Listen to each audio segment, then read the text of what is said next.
1000 برسوں سے جل رہی مجوسیوں کی آگ اس رات بجھ جاتی ہے۔ شہنشاہ، شہنشاہ، آتش کدے بجھ گئے، یہ 1000 برسوں میں کبھی نہیں بجھے تھے، لگتا ہے دنیا میں کچھ نیا ہونے والا ہے۔ صدیوں سے جنات اور شیاطین کے آسمانوں تک رسائی کے گیٹ ویز کو اب ہمیشہ کے لیے بند کر دیا جاتا ہے۔ ہمیشہ سے ہم آسمانوں تک جاتے رہے ہیں، آج کیوں آگ کے گولے مارے جاتے ہیں؟ کچھ بدلاؤ ہو رہا ہے۔ یہودی اپنی سرزمین فلسطین اور شام کو چھوڑ کر مدینے اور اس کے اطراف میں آباد ہونا شروع ہوتے ہیں۔ آخری نبی یثرب مدینے میں آئیں گے تو پھر ہمیں وہاں ہجرت کرنی چاہیے۔ ہمارے درمیان نبی آنے والے ہیں۔ یہ ساری معجزاتی نشانیاں تھیں جن کا پیغام تھا کہ اب انسانیت عظیم انقلاب کی دہلیز پہ کھڑی ہے۔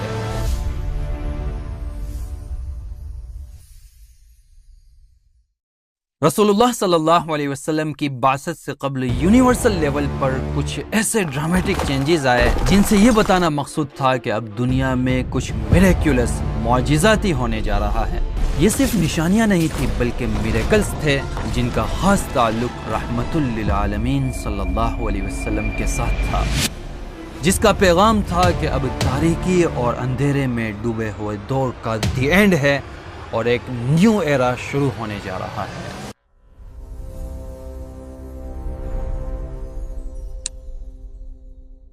ان میں ایک بڑی یونیورسل سائن آسمانی دنیا کو میڈیورز اور شوٹنگ سٹارز کے ذریعے اسٹرانگ سیکیورٹی دے کر جنات اور شیاطین کے گیٹ ویز کو ہمیشہ کے لیے بند کر دیا جاتا ہے۔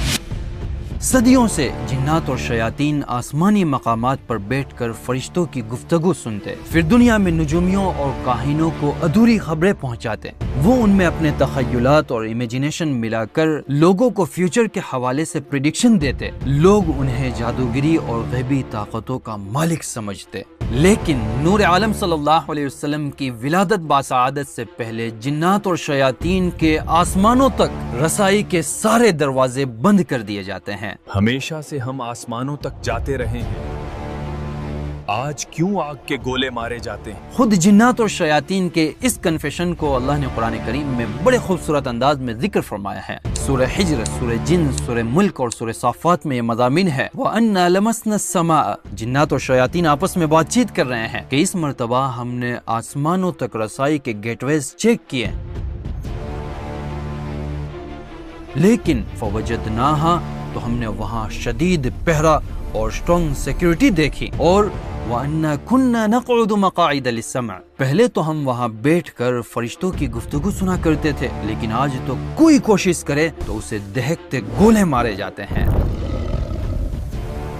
صحیح مسلم میں ابن عباس رضی اللہ عنہ کی روایت کے مطابق رسول اللہ صلی اللہ علیہ وسلم اپنے صحابہ کرام سے فرماتے ہیں کہ یہ ٹوٹتے ستارے کسی کی موت اور پیدائش کی وجہ سے نہیں گرتے، بلکہ اللہ جب آسمان میں کوئی فیصلہ سناتا ہے، شیطان اسے سننے کی کوشش کرتا ہے تو اللہ کی طرف سے شوٹنگ سٹارز، میڈیورز، شہاب ثاقب اور دہکتے گولے کی شکل میں انہیں مارے جاتے ہیں اور روکے جاتے ہیں۔ آسمانوں کی اس انقلابی تبدیلی کا فوری اثر زمین پر نظر آیا۔ عرب کے وہ کاہن اور نجومی جن کی زبانیں صدیوں سے مستقبل اور فیوچر کے بھید سناتی تھی، یکایک خاموش ہو گئی۔ قسمت کا کاروبار جو نسلوں سے راتوں کی محفلوں میں سجا کرتا تھا، ایک ہی لمحے میں ویران ہو گیا۔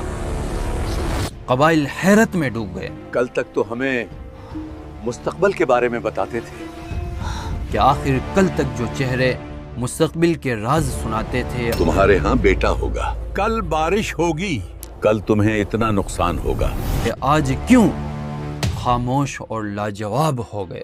اصل حقیقت یہ تھی کہ اب وحی کا سنہرا سلسلہ شروع ہونے کو تھا۔ انسانیت کو ایک ربانی پیغام، ڈیوائن میسج ملنا تھا۔ اللہ نے آسمانوں کے سارے دروازے بند کر دیے تاکہ کلام الہی میں کسی کی سرگوشی اور مداخلت کی کوئی گنجائش باقی نہ رہے۔ آسمانوں کی وسعتوں میں صرف وحی کی روشنی عام ہو۔ تاریخ کو ایک نئے دور کا آغاز دیکھنا تھا جس میں آسمان اور زمین کے درمیان صرف اللہ کے کلام کی گونج بلند ہو اور غیر کی ہر آواز اب ہمیشہ کے لیے خاموش ہو جائے۔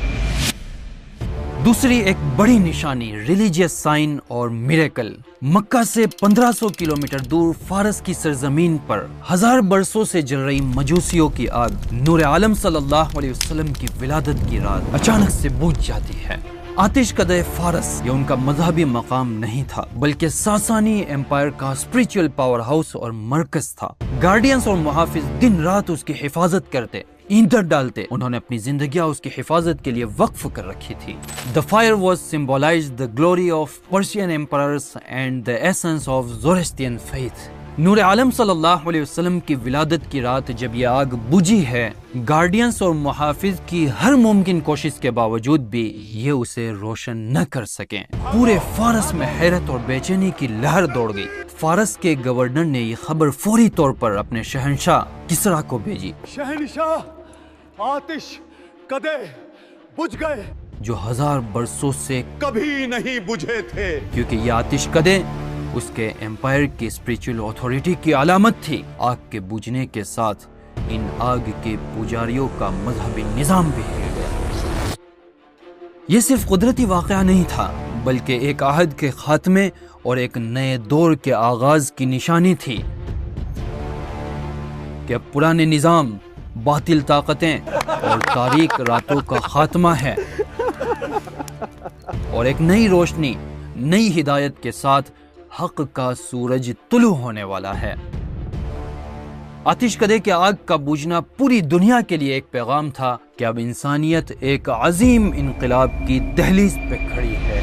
تیسری بڑی نشانی سوشل سائن، جیوز یہودیوں کا مدینے اور اس کے اطراف میں آ کر آباد ہونا۔ یہودیوں کا اصل وطن تو شام اور فلسطین کی سرزمینیں تھی۔ عرب کی سرزمین تو ان کے لیے غیر مانوس اور اجنبی تھی۔ تو آخر کیا وجہ ہوئی کہ یہ قوم اپنے گھر بار اور جڑیں چھوڑ کر عرب کے اس ویران خطے یثرب یعنی مدینے میں آ کر آباد ہوئے؟ یہ محض اتفاق نہیں تھا، تقدیر کے عظیم منصوبے کا حصہ تھا۔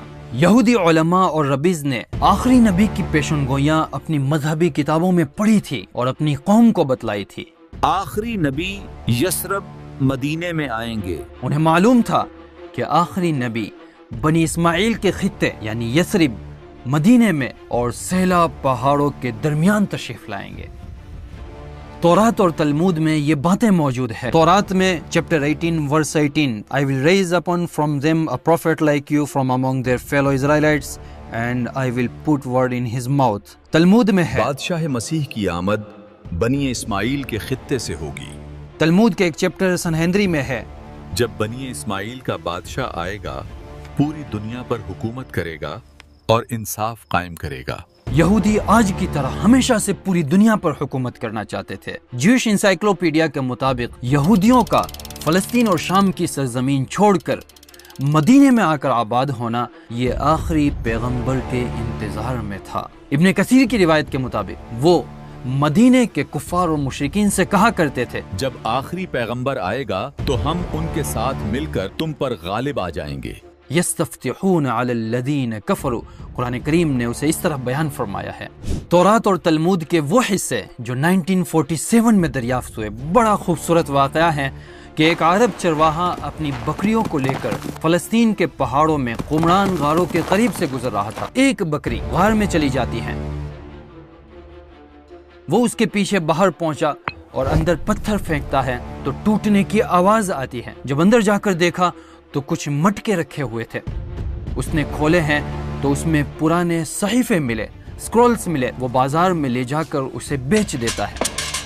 یہ صحیفے سائنٹسٹ کے ہاتھ لگتے ہیں اور کاربن سکیننگ کے نتیجے میں پتہ چلتا ہے کہ یہ 2200 سال پرانے ہیں۔ یہ تورات اور تلمود کے حصے حضرت عیسیٰ علیہ السلام سے پہلے کے زمانے کے تھے۔ ان اسکرپٹ میں عیسیٰ علیہ السلام کی طرف سے کیدار کا ذکر ملتا ہے جو پروفیسز ہیں، پیشن گوئیاں ہیں۔ کیدار اسماعیل علیہ السلام کے ایک بیٹے کا نام تھا۔ انہی میں سیلا پہاڑی کا ذکر ملتا ہے جو مسجد نبوی کے بالکل قریب ہے۔ کچھ اس طرح ہے کہ سیلا کے رہنے والے لوگ خوشیاں منائے، پہاڑوں پر چڑھ کر اپنے رب کی حمد و ثنا بیان کرے۔ اور یہ واقعہ پیش آیا رسول اللہ صلی اللہ علیہ وسلم کی مدینے میں تشریف آوری کے وقت، جب انصار سیلا پہاڑی پر چڑھ کر رسول اللہ صلی اللہ علیہ وسلم کی آمد کا استقبال کر رہے تھے اور صدائیں بلند ہو رہی تھی۔ طلع البدر علينا اسی لیے بڑی تعداد میں یہودی علماء اسلام لائے۔ لا الہ الا اللہ محمد رسول اللہ۔ عبداللہ بن سلام رسول اللہ صلی اللہ علیہ وسلم کے چہرے مبارک کو دیکھ کر فرمانے لگے یہ جھوٹے کا چہرہ نہیں ہو سکتا۔ حضرت مخیرق یہ غزوہ احد کے موقع پر ایمان لائے اور پھر شہید ہوئے۔ کعب احبار یہ پیشن گوئیاں پڑھ کر اسلام لائے تھے۔ حضرت صفیہ جو ام المؤمنین بنی فرماتی ہیں کہ میرے والد اور میرے چچا کہتے تھے کہ اگر یہ وہی نبی ہیں جن کی پیشن گوئیاں ہم نے پڑھی ہے تو پھر ہمیں ان کی پیروی کرنی چاہیے۔ اس کے باوجود بھی یہودیوں کی ایک بڑی تعداد ضد، عناد، تکبر اور دنیاوی وجوہات کی وجہ سے اسلام سے محروم رہی۔ ہم اسلام نہیں لائیں گے۔ امام بیہقی رحمۃ اللہ علیہ نے دلائل النبوہ میں، ابن کثیر رحمۃ اللہ علیہ نے البدایہ والنہایہ میں، امام سیوطی رحمۃ اللہ علیہ نے الخصائص الکبریٰ میں ان واقعات کا ذکر فرمایا ہے۔ اگر آپ ویڈیو یہاں تک دیکھے ہیں تو آپ کی ذمہ داری ہے کہ چینل سبسکرائب کریں، کیونکہ ہم آدم علیہ السلام سے لے کر ابھی تک کے سارے واقعات کو اوتھنٹک ریفرنس کے ساتھ آپ تک پہنچانے کی کوشش کریں گے۔ خاص کر رسول اللہ صلی اللہ علیہ وسلم کے پہلے کے واقعات جو کہ آپ نے اس ویڈیو میں سنے، یوم ولادت کے واقعات، اس کے بعد کے واقعات، اعلان نبوت کے بعد کے واقعات، آپ کے دنیا سے پردہ فرما جانے کے واقعات، خلافت راشدہ اور 1400 سال کی مسلمانوں کی عروج و زوال کی داستاں ہم تمام مل کر ایکسپلور کریں گے، اسے سیکھیں گے، سمجھیں گے اور کچھ سبق حاصل کریں گے۔ اللہ آپ سب کو خوش رکھے۔